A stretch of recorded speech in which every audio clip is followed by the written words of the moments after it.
I did want to make a brief appendum, whatever the word is, addition to this review. This is me currently lit with both softboxes with only one bulb in each of them. You can see the lighting is not all that bad. I do have an LED box behind me which is broadcasting the light up here onto the backdrop, but it actually works out a little bit better for my purposes than some of the other lighting I've been experimenting with. Now, the reason that I needed so much light before was I was shooting on my Canon T3i, which was terrible with low light, and I always needed to crank up the ISO, and I was shooting in a much bigger space. I was in a living room, and I was literally having to light like the entire half of a living room and keep it consistently lit, which required a lot more output. So, despite the couple things I said about moving away from these softboxes in my future videos, they may stick around for another year or so and make it a total 5 or something like that, because they may stick around a little bit longer. When I first started really getting serious about this YouTube channel, I was in our bedroom in my parents' house, a singular bedroom that was supposed to act as my office, my studio, and my bedroom, all in about the space that I now occupy for just my studio. For that, I did need some better lighting instead of the standard ceiling fan approach, which really doesn't look well or good in videos. So I ended up purchasing this Cowboy Studio lighting kit for about $83. It's now available for $76. Is it worth it? Let's take a look.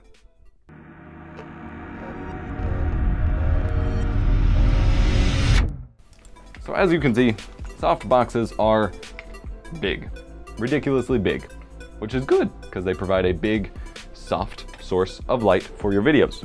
But that also means it takes up a lot of space, which is primarily the reason why I'm moving away from these, not because they're necessarily super bad. So it's worth keeping that in mind. For your $75, $76, or $83 in my case, you get 2 of these. You get the softbox itself with the reflective box, the diffusion panel, 2 big giant light bulbs, and 2 light stands.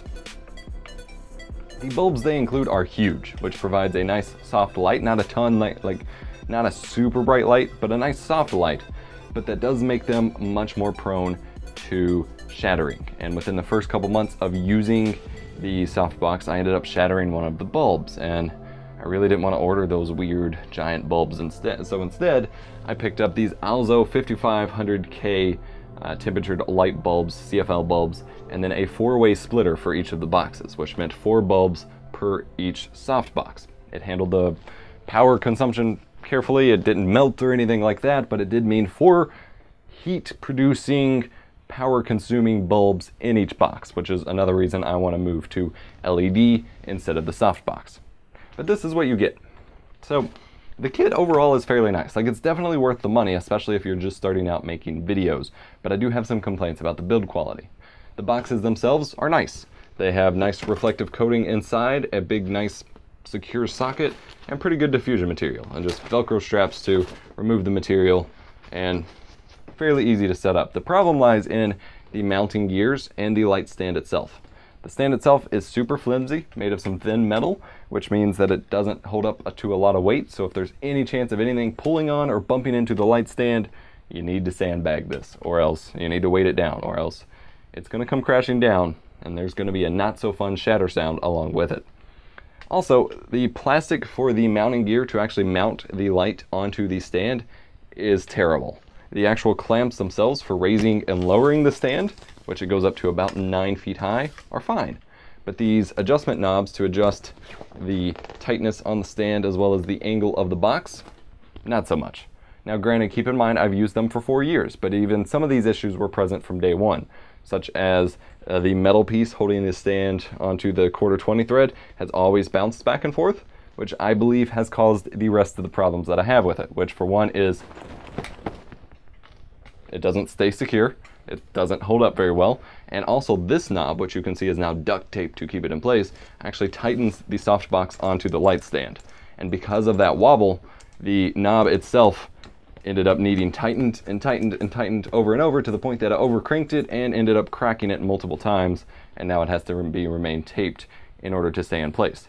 This also led to one more issue in that the cord to the socket itself ended up getting shorted out at some point, which means at certain angles it needs to, or you know, at certain angles it cuts the light out and can flicker multiple times within a single video shoot unless I have it propped up at just the right angle.